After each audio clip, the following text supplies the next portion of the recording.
Hey guys, how's it going?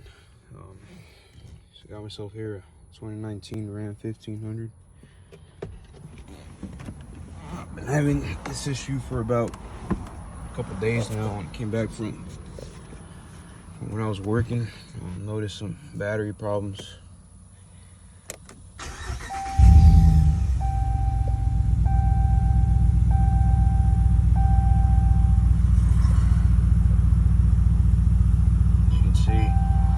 Took it to the dealership, said I needed a new battery.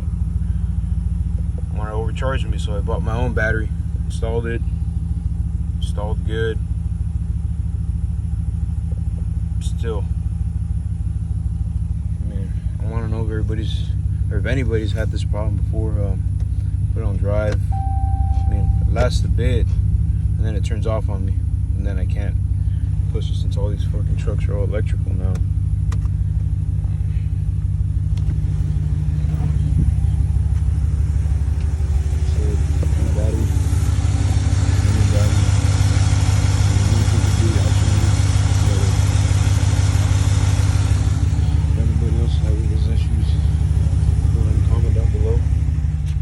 Some solutions, because I'm not trying to get overcharged at the dealership. They're already trying to rip me off for a battery, so I don't know what else I want to rip me off for.